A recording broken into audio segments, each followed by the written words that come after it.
তো যখন চিফ প্রসিকিউটরের নামই রাজাকারের তালিকায় আসলো, তখন একজন জজ সাহেব বলছেন যে এখানে লেখা উচিত ছিল যে রাজাকার বনাম রাজাকার, এবং বলা হয়েছিল যে গুলির হিসাব দিবেন, লাশের হিসাব দেওয়ার দরকার নেই। যে এই ডকুমেন্টটা আমরা কিভাবে পেলাম এটা নিয়ে হম্বিতম্বি করেছেন। এটা নিয়ে মুভিজ হওয়া উচিত, এটা নিয়ে মুভিজ হওয়া উচিত। সেই ঘ্রাণ আমার নিঃশ্বাসকে যেন আটকে দেয়। 28শে ফেব্রুয়ারির সকল শহীদদেরকে যেন রাষ্ট্রীয় সম্মাননা দেওয়া হয়। দাঁড়ানোটা কত ভয়াবহ এটা লেখা হয়েছে, পুলিশ কত ভয়াবহ গুলি করছে সেটা লেখা হয় নাই। আমার গৌরবোজ্জ্বল ইতিহাসকে বিকৃত কেন করলেন? চিকিৎসার নামে অপচিকিৎসা করে যে হত্যা করা হয়েছে তার বিচার চাই। অপরাধের সাথে যারা জড়িত তাদের পক্ষ থেকে এই অপরাধটাকে স্বীকার করানো, এটা হলো ক্রিমিনাল জুরিসপ্রুডেন্সের সবচেয়ে বড় এভিডেন্স হয়, যেটা আমরা প্রসিকিউশনে আসার পরেও এটা আমরা চেষ্টা করেছি। এটা সাধারণত প্রসিকিউশনের পক্ষ থেকে এই অফারটা আসে, ইনভেস্টিগেশন এজেন্সির পক্ষ থেকে অফারটা আসে, এবং আসামিরা এটি যদি সত্য হয়, উনি মনে করেন যে হ্যাঁ এই অপরাধটা সংঘটিত হয়েছে, উনি তার অপরাধের কারণে অনুতপ্ত, তখন উনি এটা স্বীকার করেন। আল্লামা দেলোয়ার হোসেন সাঈদী এই অপরাধের সাথে জড়িত ছিলেন না বলেই তিনি অস্বীকার করেছেন। আপনারা দুটি ঘটনাকে কম্পেয়ার করেন। খুব রিসেন্টলি ঘটে যাওয়া জুলাই গণঅভ্যুত্থানে যে মানবতাবিরোধী অপরাধ সংঘটিত হয়েছে, সেই ঘটনায় একজন আসামি শেখ হাসিনার মৃত্যুদণ্ড হয়েছে। সেই মামলার সাথে আপনারা যদি আল্লামা দেলোয়ার হোসেন সাঈদী সাহেবের মামলার তুলনা করেন, দেখেন একজনের মৃত্যুদণ্ড হওয়ার পরে সমগ্র দেশবাসী খুশি হয়েছে এবং তার দলীয় নেতাকর্মীরা সেদিন চুপসে গেছেন। আরেকজনের মৃত্যুদণ্ডের রায় শোনার সাথে সাথে মানুষ অকাতরে প্রাণ বিলিয়ে দিয়েছেন রাস্তায়, যে কিছু তো করতে পারবো না, অন্তত নিজের জীবনটা দিয়ে দিই। প্রায় 2 শতাধিক অথবা তার কিছু কম মানুষ রাস্তায় তাদের প্রাণ দিয়ে দিল একটা মানুষের মৃত্যুদণ্ডর শুধু রায় হয়েছে তার প্রতিবাদে। শুধু রায় হয়েছে, এটা কার্যকরও হয় নাই, সেটার অ্যাপিল রয়েছিল, আরও অনেকগুলো ফর্ম, শুধু রায় হয়েছে তার প্রতিবাদে। কতটুকু জনপ্রিয়, কতখানি অবিচার হয়েছিল বলে মর্মে মানুষের কাছে প্রতীয়মান হয়েছে। একজন সাক্ষী যার ভাইকে হত্যা করা হয়েছে, যার ভাইকে 71 সালে সাঈদী সাহেব হত্যা করেছেন মর্মে অভিযোগ এসেছে, তিনি এসেছেন সাক্ষ্য দিতে যে আমার ভাইকে উনি হত্যা করেননি, আমার ভাইকে যে হত্যা করেছে সেটা বলার জন্য উনি ট্রাইব্যুনালের গেটে এসেছেন।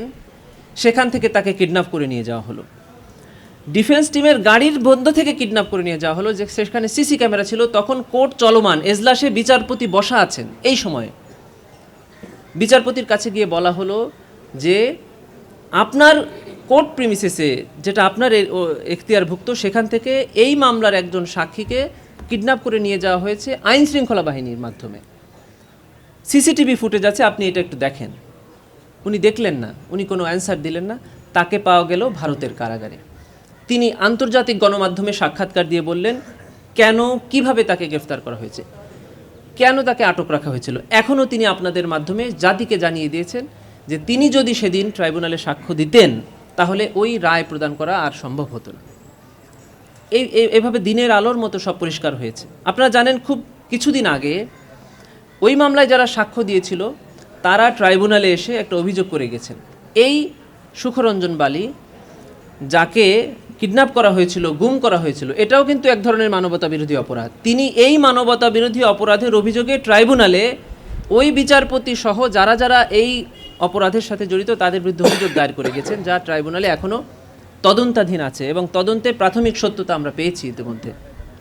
কারণ এটা সবাই জানেন যে তাকে কিডন্যাপ করা হয়েছে এবং ভারতের কারাগারে পাওয়া গিয়েছে। আর আমরা কি দেখলাম, শেখ হাসিনার মামলায় তারই সাথে একজন অপরাধী, যিনি অপরাধ করেছেন, তিনি স্বীকার করছেন যে কিভাবে এই অপরাধটা ডিজাইন করা হয়েছিল, কিভাবে শেখ হাসিনার কাছ থেকে তিনি অপরাধ পেলেন এবং তিনি কিভাবে অপরাধে জড়িত হলেন। এবং সমস্ত সাক্ষী, ভিডিও ডকুমেন্ট, অডিও ডকুমেন্ট এটা ট্রাইব্যুনালের সামনে উপস্থাপন করা হয়েছে, সবাই সাক্ষ্য দিয়েছে। এই সাক্ষ্যের ভিত্তিতে যখন সাধারণ মানুষের অন্তরে রায় কিন্তু দুইভাবে হয়েছে। একটা হলো কোর্ট একটা রায় প্রদান করে, আর একটা হলো মানুষের অন্তরে একটা রায় দেয়। দেলোয়ার হোসেন সাঈদী সাহেবের মামলায় আদালত রায় দিয়েছিল, কিন্তু মানুষের অন্তর রায় দেয় নাই বলেই মানুষ রাস্তায় নেমে প্রাণ দিয়েছে। আর শেখ হাসিনার মামলায় যেটি কোর্ট রায় দিয়েছেন ওটি মানুষের অন্তরেই ওই একই রায় প্রকাশ হয়েছিল বলেই একটা মানুষ রাস্তায় প্রতিবাদ করে নাই, একটা মানুষ রাস্তায় নেমে আসেনি। বরং যারা নেমে এসছে তারা উৎসাহে, উদ্দীপনায় নেমে এসছে, ন্যায় বিচার পাওয়ার আনন্দে নেমে এসছে। শহীদ পরিবাররা নেমে এসছে, আহতরা নেমে এসছে, ন্যায় বিচার পেয়েছে সে কারণে। এটা হলো দুইটার পার্থক্য। আরও অসংখ্য ঘটনা আছে যেটা সময়ের স্বল্পতার কারণে বলছি না। একজন সাক্ষী যে চাক্ষুষ সাক্ষ্য দিয়েছিল আল্লামা সাঈদী সাহেবের বিরুদ্ধে, যার জন্মই হয়েছিল 1972 সালে, একজন সাক্ষী সাক্ষ্য দিতে এসছেন, কাঠগড়ায় দাঁড়িয়ে কথা বলছেন। আমাদের আইনে বলা আছে যে সাক্ষীকে যখন জেরা করা যাবে তখন অযথা জেরা করা যাবে না, তবে একটা পয়েন্টে জেরা করা যাবে, সেটা হলো ক্রেডিবিলিটি, যে একটা মানুষ 50 বছর আগের ঘটনা বলতে আপনার সামনে আসছেন, তিনি সত্যবাদী কিনা। উনাকে প্রশ্ন করা হলো যে আপনার বিরুদ্ধে কি কোনো মামলা ছিল? বলল হ্যাঁ, একটা মামলা ছিল। কি মামলা? কলা চুরি করে আমার বিরুদ্ধে সাজা হয়েছিল। এইরকম একটা সমাজে অগ্রহণযোগ্য ব্যক্তিকে 50 বছর পরের একটা ঘটনা এনে সাক্ষ্য প্রদান করা হয়েছে।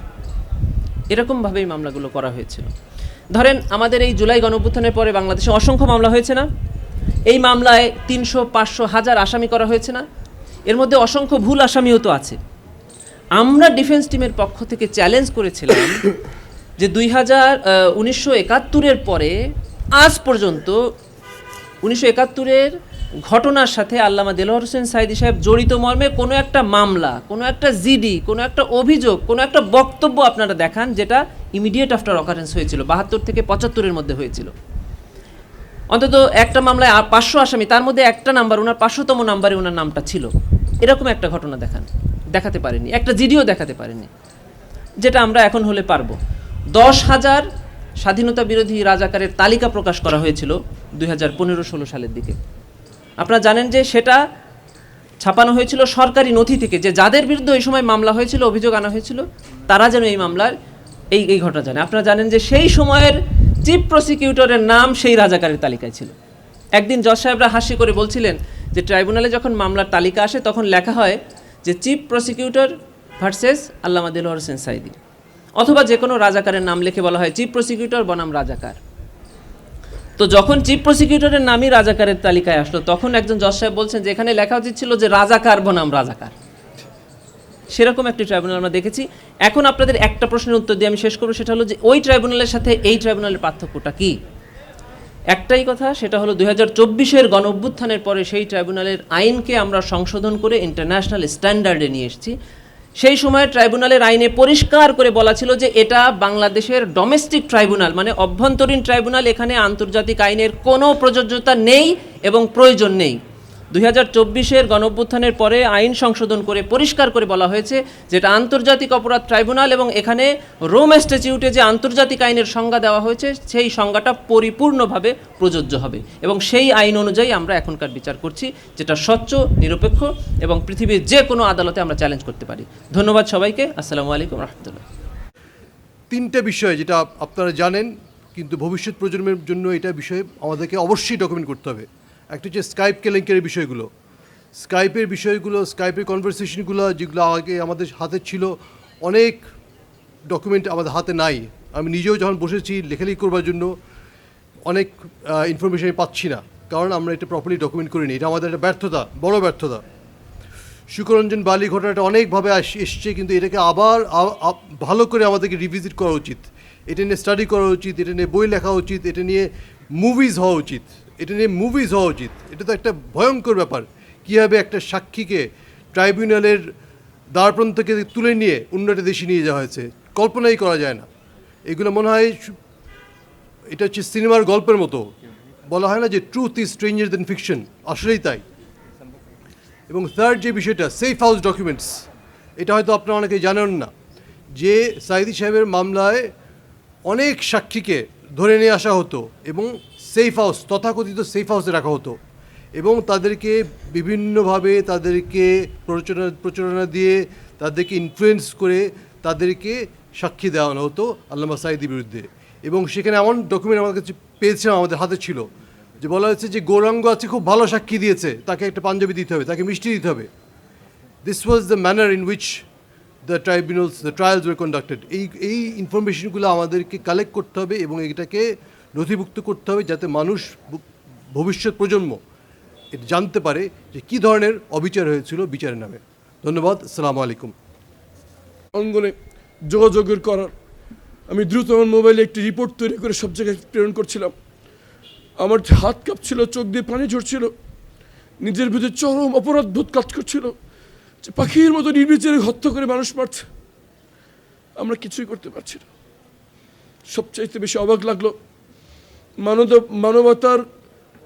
মানবাধিকার নিয়ে যারা মুখে ফেনা তোলেন, তাদের নিশ্চুপতা দেখে, তাদের এমন নিশ্চুপ, তাদের মুখ দিয়ে একটি আওয়াজও সেদিন বের হয় নাই।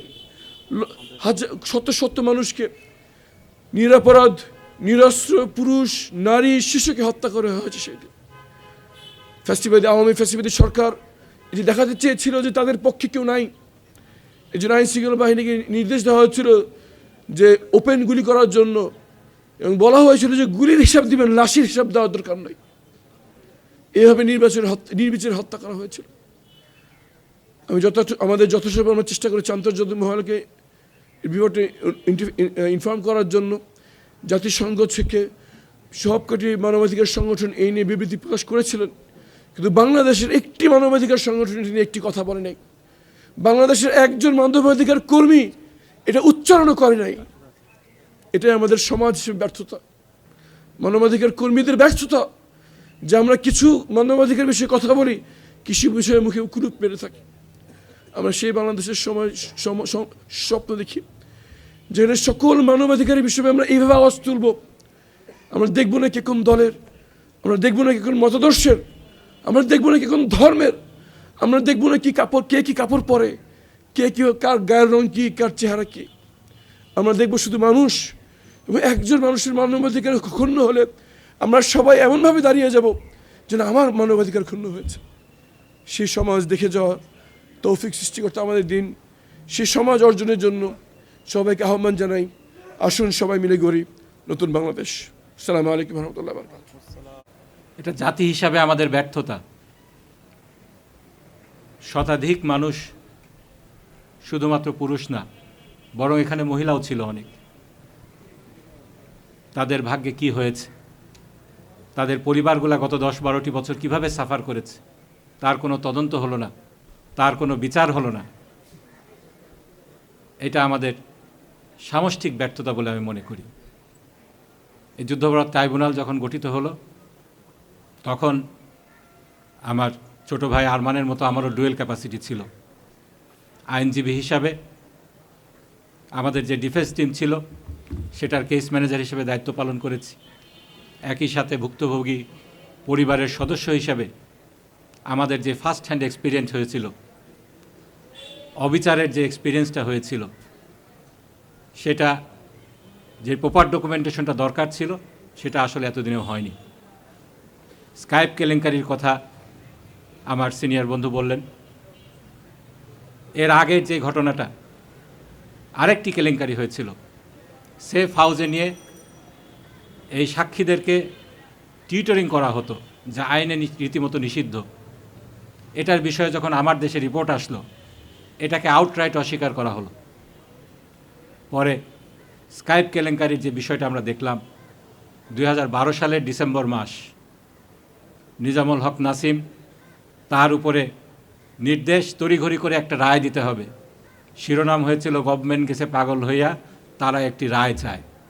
এটাই ছিল স্কাইপের কথাবার্তা সেই জিয়াউদ্দিনের সাথে নিজামুদ্দিন নাসিমের। সেই সময় আমরা দেখলাম আদালত প্রাঙ্গণ থেকে সেই সাক্ষীকে কিভাবে তুলে নিয়ে যাওয়া হলো এবং তাকে পাওয়া গেল পরবর্তীতে ইন্ডিয়াতে। সবচেয়ে অবাক করা বিষয় ছিল দেশি বিদেশি মিডিয়া যে নীরব ভূমিকা পালন করেছে, ক্ষেত্র বিশেষে ফ্যাসিবাদের দোসর হিসাবে কাজ করেছে, গোটা বিষয়টাকে যেভাবে ইগনোর করে গিয়েছে, উপেক্ষা করে গিয়েছে, সেটাই ছিল সবচেয়ে অবাক করা বিষয়। ইকোনমিস্টে যখন স্কাইপ কেলেঙ্কারির বিষয়টা প্রকাশ পেল, তার 2 দিন আগে আমার মনে আছে নিজামুল হক নাসিম সে দম্ভ ভরে তাড়াতাড়ি কেসটাকে করতে হবে, রায় দিতে হবে, এজন্য রায়ের ডেট দিয়ে দিল।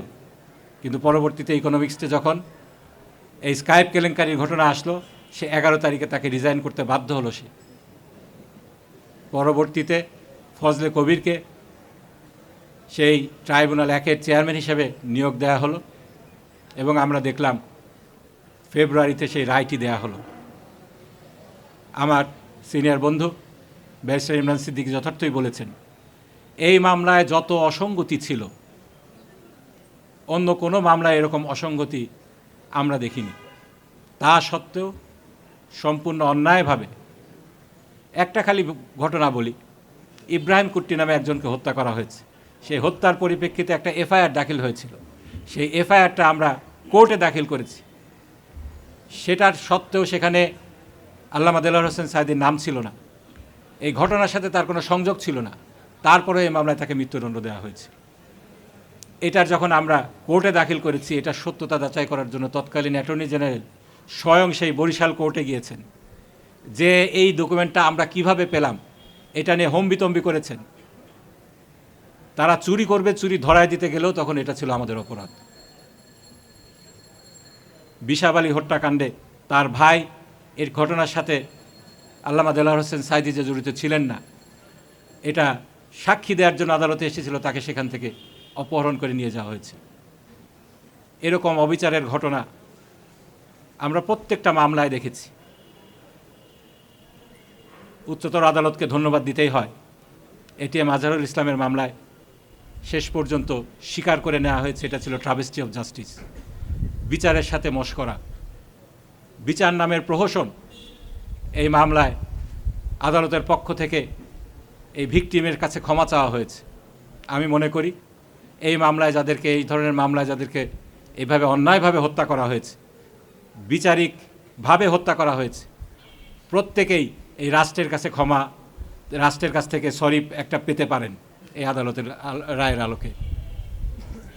এবং আল্লামা দেলোয়ার হোসেন সাঈদীর রায়ের পরিপ্রেক্ষিতে প্রতিবাদ জানাতে গিয়ে গণহত্যার শিকার, সেদিন ম্যাডাম খালেদা জিয়া দেশের বাইরে চিকিৎসার জন্য ছিলেন, তিনি তড়িঘড়ি করে দেশে ফিরে এসেছিলেন এবং এই ঘটনার প্রতিবাদ জানিয়েছিলেন।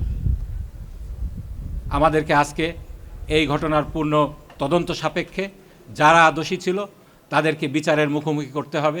যে সমস্ত ভুক্তভোগী পরিবার, শহীদ পরিবার, এদেরকে পুনর্বাসন করতে হবে এবং এদেরকে কম্পানসেশন দিতে হবে।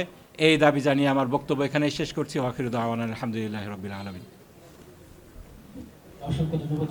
দরকার, কিন্তু 28শে ফেব্রুয়ারি বাংলার জমিনে যেভাবে রক্ত ঝরেছে, যেই গণহত্যা হয়েছে, যেই শিশু হত্যা হয়েছে, সর্বস্তরের নাগরিকদেরকে যেভাবে হত্যা করা হয়েছে, সেটা নিয়ে যেভাবে আলোচনা করা দরকার ছিল পাবলিক পরিসরে, সেই আলোচনাগুলো হয়নি। 2013 সালের 28শে ফেব্রুয়ারি আল্লামা দেলোয়ার হোসেন সাঈদী হুজুরের রায় পরবর্তী সারা দেশের মুক্তিকামী ছাত্র জনতা রাজপথে নেমেছিল। সেদিন খুনি হাসিনা এবং তার পেটোয়া বাহিনী, একই সাথে নিষিদ্ধঘোষিত ছাত্রলীগ, যুবলীগ, আওয়ামী লীগ, পুরো রাষ্ট্রযন্ত্রকে এক করে দেশের নাগরিককে গণহত্যার জন্য তারা লেলিয়ে দিয়েছিল। আমরা দেখতে পেয়েছি একদিনে প্রায় শতাধিক মানুষকে হত্যা করা হয়েছে, হাজার হাজার মানুষ পঙ্গু হয়েছে এবং এটা সপ্তাহব্যাপী গণহত্যা সংগঠিত হয়েছে। প্রায় 2 শতাধিক নাগরিক হত্যা করা হয়েছে এবং প্রায় হাজার হাজার নাগরিকদেরকে পঙ্গু করা হয়েছে। এখন অসংখ্য আমাদের ভাই বোনরা তারা হাসপাতালে পেতে কাতরাচ্ছেন, চোখ হারিয়েছেন, হাত হারিয়েছেন, পা হারিয়েছেন। তো এই যে 28শে ফেব্রুয়ারির যে লিগাসি, যে আজাদির যে লড়াই, আগ্রাসনের বিরুদ্ধে, আধিপত্যবাদের বিরুদ্ধে যে সংগ্রাম, যে লড়াই আমাদেরকে শিখিয়েছেন আমাদের নেতা আল্লামা দেলোয়ার হোসেন সাঈদী হুজুর, সেই লড়াইয়ের উপর ভিত্তি করে কিন্তু 24শে জুলাই বিপ্লব হয়েছে।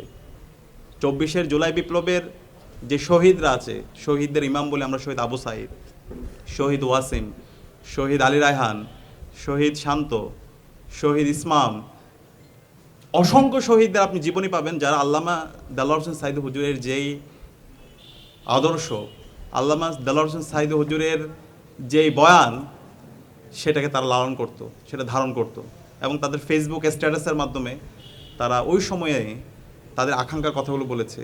আল্লামা দেলোয়ার হোসেন সাঈদী হুজুরকে যখন শহীদ করা হচ্ছিল, তখন শহীদ ইসমাম বলেছিল, আল্লাহ তুমি আমাকে এইভাবে শহীদ করো, এই বাংলায় যেন আমি আজাদি এনে দিতে পারি। তো সেই ইসমাম 2024 জুলাই বিপ্লবে তিনি শহীদ হয়েছেন। শহীদ আবু সাঈদের স্ট্যাটাস থেকে আমরা দেখতে পেয়েছি। তো এই যে জুলাই বিপ্লব, এই জুলাই বিপ্লব এটা একদিনে হয়নি, এটা দীর্ঘদিনের মানুষের লড়াই সংগ্রাম আছে, অসংখ্য মানুষের রক্ত, তাদের স্যাক্রিফাইসের মাধ্যমে আজকে জুলাই বিপ্লব পেয়েছি। এবং এই জুলাই বিপ্লবের অন্যতম যেটা হচ্ছে আমাদের পাটাতন তৈরি করে দিয়েছে, সেটা হচ্ছে 28শে ফেব্রুয়ারি। তো সে কারণে এই 28শে ফেব্রুয়ারি গণহত্যা নিয়ে আমাদের অনেক বেশি পাবলিক পরিসরে আলাপ হওয়া দরকার, কথা বলা দরকার। আমরা আজকের এই দিনে ঢাকা বিশ্ববিদ্যালয় কেন্দ্রীয় ছাত্র সংসদ এবং বাংলাদেশের ছাত্র সমাজের পক্ষ থেকে 28শে ফেব্রুয়ারির সকল শহীদদের শ্রদ্ধার সাথে স্মরণ করছি। আমরা নতুন সরকারের কাছে আমাদের দাবি থাকবে, ছাত্র সমাজের পক্ষ থেকে দাবি থাকবে 28শে ফেব্রুয়ারির সকল শহীদদেরকে যেন রাষ্ট্রীয় সম্মাননা দেওয়া হয়, তাদেরকে রাষ্ট্রীয় স্বীকৃতি দেওয়া হয়। একই সাথে এই সকল শহীদদের এবং আহতদের রাষ্ট্রের পক্ষ থেকে পুনর্বাসনের ব্যবস্থা করা হয়।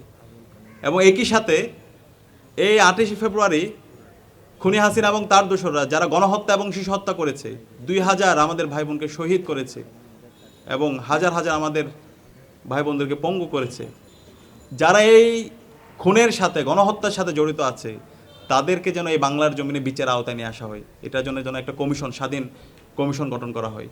গত 16 বছরে, গত 13-14 বছরে সেটা হয়নি। আমাদের প্রত্যাশা থাকবে নতুন সরকার এই কাজটি করব।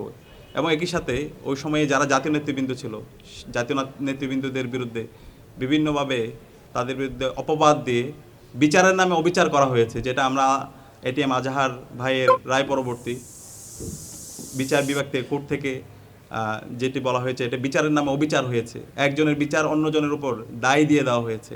সুতরাং এই আন্তর্জাতিক অপরাধ ট্রাইব্যুনালের বিগত সময়ে যে রায়গুলো হয়েছে, সেই রায়গুলো আবার রিভিউ হওয়া দরকার। এবং আমাদের আল্লামা দেলোয়ার হোসেন সাইদ হুজুরকে সর্বশেষ মেডিকেল কিলিংয়ের মাধ্যমে ওনাকে শহীদ করা হয়েছে, হত্যা করা হয়েছে। এই হত্যাকাণ্ডের সাথে যারা জড়িত ছিল তাদেরকে যেন এই স্বাধীন বাংলাদেশে বিচারের আওতায় নিয়ে আসা হয়। এটা আমাদের ছাত্র সমাজের দাবি, এটা আমাদের সবার গণদাবি। আমরা আশা করব অন্তর্বর্তী নতুন যে সরকার এসেছে, সেই সরকার এই গণহত্যার বিচার এবং শহীদদের স্বীকৃতি, আহত এবং শহীদ পরিবারের পুনর্বাসন এবং একটি স্বাধীন কমিশন গঠন করার মাধ্যমে এই বিচার প্রক্রিয়া সুস্থভাবে বাস্তবায়ন করার জন্য তারা কাজ করবে। এবং একই সাথে আল্লামা দেলোয়ার হোসেন সাইদ হুজুর আমাদেরকে যে আজাদির লড়াই শিখিয়েছে, যে ইনসাফের লড়াই আমাদেরকে শিখিয়েছেন, ভারতীয় আধিপত্যবাদের বিরুদ্ধে, আগ্রাসনের বিরুদ্ধে তিনি যেভাবে প্রতিরোধ জারি রেখেছেন, সেই লড়াই সংগ্রাম যেন আমরা জারি রাখি, তার উদাত্ত আহ্বান জানিয়ে আমি আমার কথা এখানে শেষ করছি। আসসালামু আলাইকুম রহমতুল্লাহ। পুলিশ গুলি করে যাকেই পায় তাকে হত্যা করে দেশব্যাপী। অল্প কয়েকদিনের ব্যবধানে 2 শতাধিক মানুষকে শহীদ করা হয়। এগুলো হচ্ছে পত্রিকায় প্রকাশিত তথ্য অনুযায়ী। এর বাইরে আরও কত মানুষ নিহত হয়েছেন, যাদের লাশ কিংবা যাদের তথ্য আমরা পত্রিকাগুলোতে পাই নাই কিংবা এগুলো প্রকাশিত হয় না। এর বাইরে অসংখ্য মানুষ এরকম শহীদ হয়েছেন। সে সময়টাতে আন্দোলনকে কন্ট্রোল করার জন্য তারা সারা দেশে ওইসব স্পটে ইন্টারনেট বন্ধ করে দেয়, যেটা আপনারা জুলাই দেখেছেন। ইন্টারনেট বন্ধ করে দিয়ে সকল কমিউনিকেশন অফ রেখে মানুষকে তারা হত্যা করে। এবং সেই তথ্যগুলো যাতে সংবাদ মাধ্যমে না আসে, তার জন্য যা যা ব্যবস্থা করতে হয় তার সবকটা ব্যবস্থাই তারা করেছিল। আপনারা হয়তো দেখে থাকবেন, কেউ হয়তো মনে করতে থাকবে, এই জেনারেশনে যারা আছেন, সম্ভবত ফেসিবাদ মনে হয় 2024 সালে এসে হয়েছে বা 18-এর পরে এসে হয়েছে। বিষয়টা এমন না, সেই 2012-13 সাল থেকে শুরু করেই আমরা এগুলো ফেস করে আসছি। তখন থেকেই এই আওয়ামী লীগের ভয়াবহ ফেসিবাদী আচরণ যতভাবে করা যায়, প্রত্যেকটা জিনিসের ভিকটিম ছিলাম ইসলামী ছাত্র শিবির সহ অন্যান্য ইসলামপন্থী যে সংগঠনগুলো ছিল, অ্যান্টি ফ্যাসিস্ট যারা রোল প্লে করছিলেন, তারা তখন থেকে ভিকটিম ছিলেন। আমরা এখনও সে সময়ে শত শত ভাইরা আছেন যারা হাত পা হারিয়েছেন, আহত হয়েছেন, চোখ হারিয়েছেন, সেই সময়টা কেন্দ্র করে তারা আহত হয়েছিলেন। স্টিল তারা এখনও জীবন্ত সাক্ষী সেই সময়গুলোর। আজকে সময়টাতে এসে ফেসিবাদের ভয়াবহ দিন স্মরণ করতে চাই। সারা বাংলাদেশের সকল শিক্ষার্থীকে জানান দিতে চাই যে ফেসিবাদ একদিনে তৈরি হয় না। যেসব আচরণের মধ্য দিয়ে একটা দল ফেসিবাদ হয়ে ওঠে, সেসব আচরণ যখন শুরুতেই প্রকাশ পায়, তখনই যদি সকল ক্যাটাগরির মানুষ এসে সেটাকে ঠেকাইতে না পারি, তখন সে সবার উপর চেপে বসে। আমরা সে সময়টাই দেখি যে 2011, এরপর 12 পেরিয়ে 13 পর্যন্ত আওয়ামী লীগ, ইসলামী ছাত্র শিবির কিংবা অন্যান্য ইসলামী সংগঠনগুলোর উপরে যেভাবে ফেসিবাদী আচরণ তখন দেখিয়েছিল, তখন হয়তো কেউ মনে করেছিল এটা তো আমাদের উপর আক্রমণ না। তখন কেউ মনে করেছিল এটা হয়তো ইসলামী ছাত্র শিবিরের উপর আক্রমণ কিংবা জামাত নেতার উপর আক্রমণ কিংবা বিশেষ গোষ্ঠীর উপর আক্রমণ। এমন করে ধরে নিয়ে তারা ইন্টারনেট বন্ধ করার প্রতিবাদ করে নাই, তারা প্রকাশ্যে গুলি করার প্রতিবাদ করে নাই, তারা দিন দুপুরে শিশু থেকে শুরু করে বৃদ্ধ পর্যন্ত যে কাউকে হত্যা করার যে ম্যান্ডেট তারা পেয়ে গিয়েছিল, প্রকাশ্যে দিবালোকে হত্যা করা, সেটা প্রতিবাদ করেন। আপনি দেখে থাকবেন 28 ফেব্রুয়ারি থেকে 5 মার্চ পর্যন্ত এই সময়টার মধ্যে যত টকশো হয়েছে, আপনি টকশোগুলো স্ক্রিনিং করবেন। টকশোতে এই বিষয় নিয়ে আলোচনা হয় নাই, পত্রপত্রিকায় আর্টিকেল এটা নিয়ে লেখা হয় নাই, বরং লেখা হয়েছে যে তাদের আন্দোলন কত ভয়াবহ এটা নিয়ে লেখা হয়েছে। পুলিশ কী করে গুলি করে 200 শতাধিক মানুষকে হত্যা করেছে, এটা কত বিভৎস চিত্র, এটা পত্রিকায় লেখা হয় নাই। পত্রিকার সম্পাদকীয় কিংবা পত্রিকার কলাম অথবা এই যে টকশোগুলোতে আপনি স্ক্রিনিং করবেন সেই সময়টাতে, তখন দেখবেন, তখন লেখা হয়েছে যে জামাত শিবির আন্দোলন কত ভয়াবহ, তখন লেখা হয়েছে কীভাবে একটা মানুষ গুলির মুখে দাঁড়াচ্ছে, দাঁড়ানোটা কত ভয়াবহ এটা লেখা হয়েছে। পুলিশ কত ভয়াবহ গুলি করছে সেটা লেখা হয় নাই। অর্থাৎ তখন পত্রপত্রিকা, তখন সুশীল সমাজ, আমরা তার বুদ্ধির চাষ করে যেসব বুদ্ধিজীবী, সব বুদ্ধিজীবী মহল কিংবা এই বিশ্ববিদ্যালয়ের শিক্ষক মহল থেকে শুরু করে প্রত্যেকটা মহলে তখন আলোচনা হয়েছে যে এই আন্দোলনটা কত ভয়াবহ, অন্যায়ের বিরুদ্ধে আন্দোলন করা কিংবা জীবন দিতে পারাটা কত ভয়াবহ সেটা চিত্রায়িত করা হয়েছে। তার আউটপুট আমরা পেয়েছি কি তখন 200 মানুষ জীবন দিয়েছে, 200-250 মানুষের জীবন দেওয়াটা আপনারা তখন প্রতিবাদ করেন নাই, তখন তাদের পক্ষে দাঁড়ান নাই, বিনিময়ে পুরো জাতিসহ আমাদেরকে 2000 মানুষকে শহীদ হওয়া লাগছে, এই হাজার হাজার মানুষ শহীদ হওয়া লাগছে গত জুলাই। যদি তখন আমরা থামাতাম, আমরা মাঠে নামতাম, হয়তো আওয়ামী লীগ এত ভয়ঙ্কর ফেসিবাদ হইতে পারতো না, তখন আমরা এত মানুষকে জীবন দিতে হইতো না 24-এ এসে। সেজন্য বিনীত অনুরোধ থাকবে, আজকের দিনের শিক্ষা হচ্ছে, আজকে ইসলামী ছাত্র শিবির ঢাকা বিশ্ববিদ্যালয় শাখা এই দিন থেকে কেন স্মরণ করছে, কেন আবার এই প্রোগ্রামটা করছে, কারণ আজকে শিক্ষা হচ্ছে একটা দল ফেসিবাদ যখন হইতে চায় শুরুতে থামায় দিতে হয়, জীবন দিতে হইলে শুরুতে জীবন দিতে হয়, শুরুতে রাস্তায় নামতে হয়। রাস্তায় নামার সময় দল বিবেচনা করা উচিত না, কোন দল ভিকটিম হইলো, কাদেরকে মারা হইলো সেই বিবেচনা না করে দল মত বয়স নির্বিশেষে সবাইকে রাস্তায় নেমে এই ফেসিবাদকে প্রতিহত করতে হয়। না করলে পরে এমন একটা সময় আসে তারা অপর দলকে ধরে, একদিন এক এক দলকে ধরতে ধরতে একসময় পুরো আপামর জনতাকে ধরে, তখন আর অপশন থাকে না, দেয়ালে পিঠ থেকে যায়। এভাবেই দিনের ইলেকশন রাতে করে, কারচুপি করে, আপনি কিছু বলতে পারেন না। সম্মানিত বন্ধুগণ, শেষ করছি, শিক্ষা একটাই, সে শিক্ষা হচ্ছে আমরা আর কাউকে ফেসিবাদ হইতে দেব না। যে সকল আচরণ আমরা আওয়ামী লীগকে দেখেছিলাম, যে সকল সিমটমস আমরা তাদের ফেসিবাদী আচরণের শুরুতে লক্ষ্য করেছিলাম, এখন থেকে কোনো পার্টি সেটা করে থাকলে সেটা শুরুতে থামাইতে হবে। দ্বিতীয়ত, বর্তমান সরকারের প্রতি আহ্বান জানাবো যে গত 15 বছরে যারা ভিকটিম তাদের নিয়ে তো নিশ্চয়ই আপনারা কাজ করবেন বলেছেন, তো 28শে ফেব্রুয়ারিকে কেন্দ্র করে, আল্লামা সাঈদীর রায়কে কেন্দ্র করে যেই সিরিয়াসলি সারা দেশে মানুষ শহীদ করা হয়েছে, আহত হয়েছে, তাদের পুনর্বাসন, তাদের ক্ষতিপূরণ এবং সেই বিচারকে রিভিউ করা সহ যেসব বিষয়গুলো করা দরকার সেসব বিষয়গুলো করা দরকার। সেই সময়ে বেগম খালেদা জিয়া এটা নিয়ে সরব ছিলেন। আশা করব বেগম খালেদা জিয়ার দল তার পরবর্তী সময়ে ক্ষমতা এসে তার সেই সময়ের চিন্তাগুলোকে লালন করে এখন এই নিরপরাধ মানুষের ভিকটিম হওয়ার বিপরীতে দাঁড়িয়ে যে ন্যায় বিচার কিংবা যেটুকু ফিরিয়ে আনা দরকার, সুযোগ আছে এই সময়টা দেশে, সেটুকু করার আহ্বান রেখে আমি কথা শেষ করছি। আসসালামু আলাইকুম রহমতুল্লাহ। আপনাদের কাছে আমার একটা প্রশ্ন, যে আমরা সকলে বাংলাদেশের এই গৌরবোজ্জ্বল স্বাধীনতার ইতিহাস, এই ইতিহাসকে তো আমরা শ্রদ্ধা করি, ভালোবাসি, হৃদয়ের গভীর থেকে ভালোবাসি এবং জীবনের এই শরীরের যে রক্ত, প্রতিটি ফোঁটা রক্তবিন্দু দিয়ে ভালোবাসি এবং বুক ফুলিয়ে চলি। বাংলাদেশ, আমাদের মুরব্বীরা এই দেশকে স্বাধীন করেছে, দেশকে মুক্ত করেছে হানাদার বাহিনীর কাছ থেকে।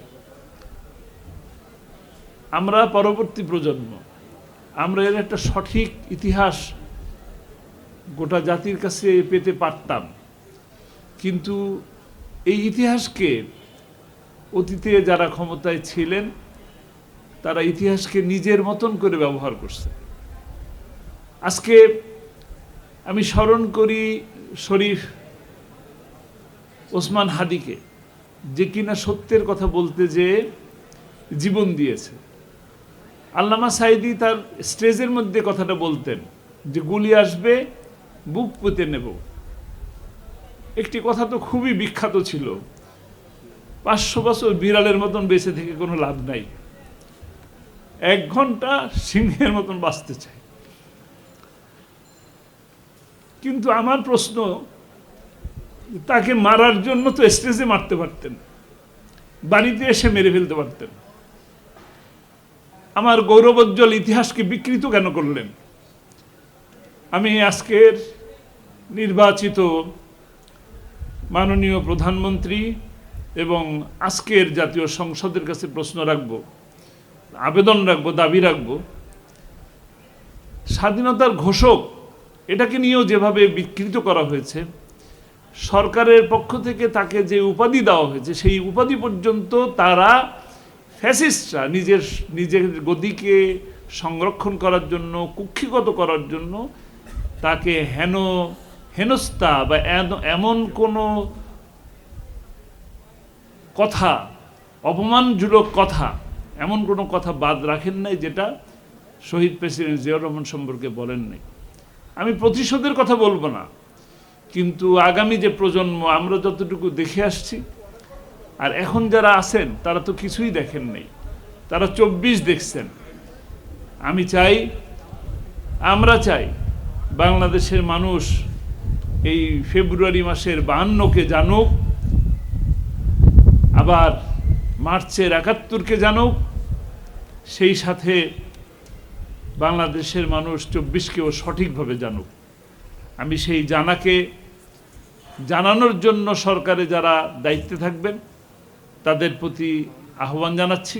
সেই সাথে 28শে ফেব্রুয়ারি 2013 সালে যে গণহত্যার শিকার হয়েছে মানুষেরা, সেই মানুষদের, সেই পরিবারদেরকে যথাযথ মর্যাদা দেওয়ার জন্য, তাদের দেখভাল করার জন্য আমি আহ্বান জানিয়ে আমার কথা শেষ করছি। আবারও আয়োজক কমিটিকে ধন্যবাদ জানিয়ে, আপনাদের সকলকে শুভেচ্ছা জানিয়ে কথা শেষ করছি। আসসালামু আলাইকুম ওয়া রাহমাতুল্লাহ। সেখান থেকে যখন আমি মুক্ত বাতাসে একটু বুক ভরে নিঃশ্বাস নিতে চাই, তা হয়ে ওঠে না।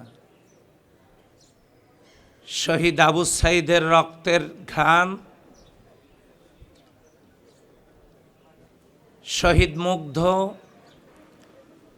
আবরার ফাহাদ এবং একটু আগেই যার কবর জিয়ারত করলাম, শহীদ ওসমান হাদির রক্ত, সেই ঘ্রাণ আমার নিঃশ্বাসকে যেন আটকে দেয়। আমি তার কথা বলছি, যিনি নিজেই একটা ইতিহাস, কাব্য, একটা গল্প, একটা সাহিত্য, একটা প্রেরণা, একটি আন্দোলন। তিনি অন্য কেউ নন, তিনি আল্লামা সাঈদী রাহিমাহুমুল্লাহ। বেশ কিছুদিন আমি তার সফর সঙ্গে ছিলাম। তার অনুপ্রেরণায় কোরআনের ময়দানে আমি 30টি বছর কথা বলেছি। তার সাড়া জাগানো বক্তব্য, আধিপত্যবাদ বিরোধী বিপ্লবী কণ্ঠ যুগে যুগে, শতাব্দীর পর শতাব্দী ধরে আলোড়িত করবে, আন্দোলিত করবে মুক্তিকামী এই জনতাকে। আজকের এই দিনে তার কথা মনে করে আমি বলতে চাই, এমন একজন মানুষ বড় প্রয়োজন ছিল আজকে, যার প্রতিটি বাক্য, প্রতিটি শব্দ চয়ন ছিল অন্যায়ের বিরুদ্ধে। তিনি ছিলেন আপোষহীন, কিন্তু সেই বিচারের নামে প্রহসন,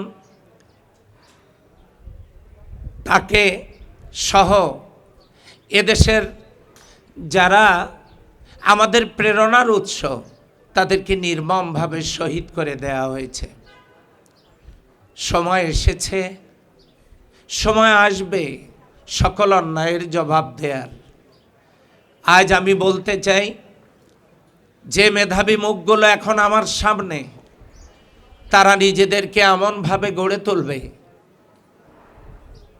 যাতে করে আধিপত্যবাদ সহ সমস্ত অন্যায়ের বিরুদ্ধে তারা হবে আপোষহীন। আজ খুবই মনে পড়ছে তার কথা। একটা সময় তার মাথাটা আমার বুকের উপরে ছিল কোনো এক সফরে, ভুলতে পারি না তাকে। ঢাকা বিশ্ববিদ্যালয়ের মতো জায়গায় তাকে নিয়ে যখন আলোচনা হয়, তখন এই কথা বলতে দ্বিধা নেই। বর্তমান প্রজন্ম জাগতে শিখেছে, অন্যায়ের বিরুদ্ধে কথা বলতে শিখেছে এবং মুক্তির বাণী সবাইকে পৌঁছিয়ে দিতে শিখেছে। আজ হোক কাল হোক, আল্লামা সাঈদীর স্বপ্ন বাস্তবায়নে এ প্রজন্ম জেগে উঠবে। মানুষ পাবে একটি মানবিক বাংলাদেশ, সুখী সমৃদ্ধশালী দেশ, রক্তাক্ত জনপদ মুক্ত একটি দেশ, একটি মানবিক কল্যাণ রাষ্ট্র। আল্লামা সাঈদী সাহেব যেন থাকেন আমাদের সেই প্রেরণার উৎস হয়ে। আমি সকলকে অনুরোধ জানাচ্ছি, আসুন আমরা সকলে মিলে আল্লামা সাঈদী সাহেবকে নিয়ে স্টাডি করি। এখন তাকে নিয়ে গবেষণা হতে পারে, তাকে নিয়ে সাহিত্য রচনা হতে পারে এমফিল, পিএইচডি, গবেষণার উৎসে তিনি পরিণত হতে পারেন, এবং চলছেও তাই। সময়ের স্রোত থেমে থাকবে না, নিশ্চয়ই আমাদেরকে নিয়ে যাবে সেই মুক্তির মোহনা। সকলকে আজকের আয়োজক এবং উপস্থিতিকে ধন্যবাদ জানিয়ে, কৃতজ্ঞতা জানিয়ে, আল্লামা সাঈদী সাহেব সহ অন্যায়ের বিরুদ্ধে লড়াকু সৈনিকদের আত্মার মাগফিরাত কামনা করে তাদের দেখানো পথেই মঞ্জিলে পৌঁছার উদাত্ত আহ্বান জানিয়ে শেষ করছি আজকের কথা। আসসালামু আলাইকুম ওয়া রাহমাতুল্লাহি ওয়া বারাকাতুহু। তাকে যে মিথ্যা রায় দেওয়া হলো, এই রায় পরবর্তী যে অবস্থা এবং যারা শহীদ হয়ে গেল, আজকে এই শহীদ পরিবারের পাশে দাঁড়ানো আমাদের প্রতিটি মানুষের একটা নৈতিক দায়িত্ব। আমি মনে করি ঢাকা বিশ্ববিদ্যালয় সহ বাংলাদেশের যতগুলো বিশ্ববিদ্যালয় আছে তারা তাদের দায়িত্ব পালন করবে, এবং নতুন যেই গভর্নমেন্ট আসছে আশা করছি মানবতার এই সরকার আল্লামা সাঈদীর এই রায়ে যারা শহীদ হয়েছেন, নিহত হয়েছেন, তাদের পরিবারের পাশে দাঁড়াবেন। আমি যতগুলো পরিবারের সাক্ষাৎকার নিয়েছি তাদের আর্তনাদ আমি শুনেছি, কাজে এই আর্তনাদ যেন প্রধানমন্ত্রী বরাবর চলে যায়, এই কথা বলেই আমি শেষ করছি। আসসালামু আলাইকুম ওয়া রাহমাতুল্লাহি ওয়া বারাকাতুহু। বেছে নিতে হয়েছিল। আজকে আমরা সেই গণহত্যার বিচার চাই। আমরা আল্লামা সাঈদীর প্রতি যে মিথ্যা অপবাদ দিয়ে, মিথ্যা মামলা দিয়ে চিকিৎসার নামে অপচিকিৎসা করে যে হত্যা করা হয়েছে তার বিচার চাই, এবং 28শে ফেব্রুয়ারি 2013 সালে যে গণহত্যার শিকার যেসব সাধারণ মানুষ ছিল তাদের যে এই হত্যাকাণ্ডেরও একটি সুষ্ঠু বিচার তদন্ত সাপেক্ষে আমরা চাই। এই বক্তব্য রেখে আমি আমার কথা এখানে শেষ করতে যাচ্ছি। আমি ধন্যবাদ জানাচ্ছি সকলকে। আসসালামু আলাইকুম ওয়া রাহমাতুল্লাহি ওয়া বারাকাতুহু।